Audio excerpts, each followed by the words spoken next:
Springtime means warmer temperatures, longer days, and more time outside, but it also means the start of storm season.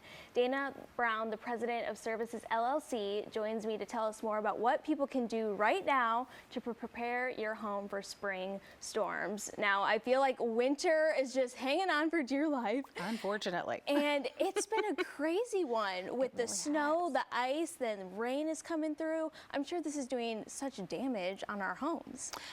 It can. Yeah. So definitely we're all mentally much more prepared than physically prepared for spring temperatures. Right. But one of the things about spring is we get to clean up what winter left behind before we get to enjoy what summer has in store for us.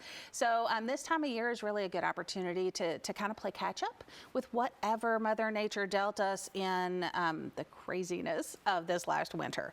So I think the first step in any kind of assessment is really just to take a look around. Absolutely. So I would encourage folks when the weather allows, if ever the weather allows, to get outside and just look at your property. Take a look around the perimeter. See what the proximity of foliage is to your house. So if you've got trees that hang over your roof, those freeze and thaw cycles really do a number on those. Take a look and see if there's anything that poses a danger there.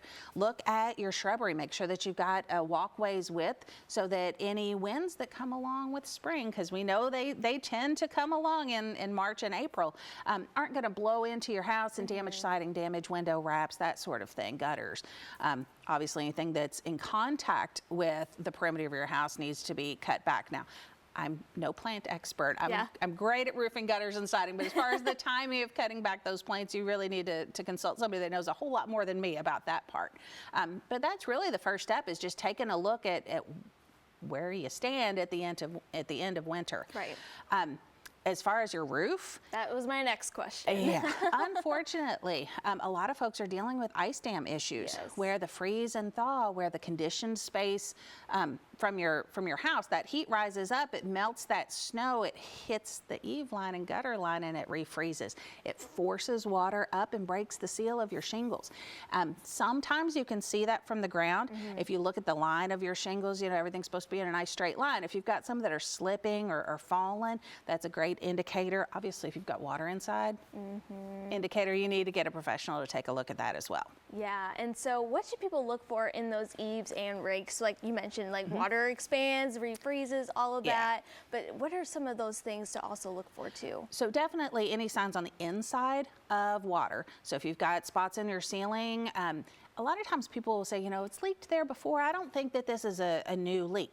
Take a pencil and just mark the edges. Next time that it rains or the next thawing storm that comes through, you know, you'll be able to see if it changes shape or size or anything, and you'll be able to know if you've got fresh damage as well.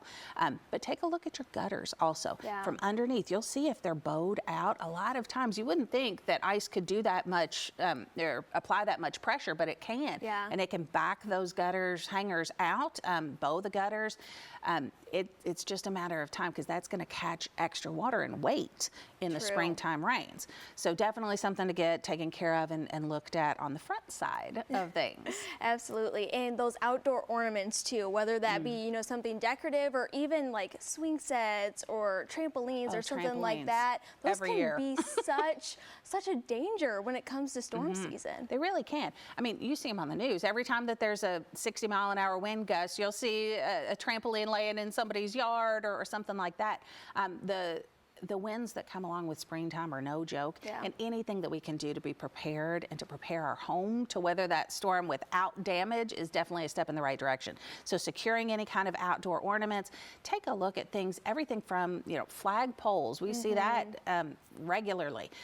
Garbage cans, if you know that high winds are projected, bring those in. We see them smash into downspouts all the time. It's the little things that may have gone unnoticed that can make the difference between you just having a sleepless night and work to do the next day on storm damage. Definitely. These are such great tips, but if people want to go the next step to contact you, how can they do that? Absolutely.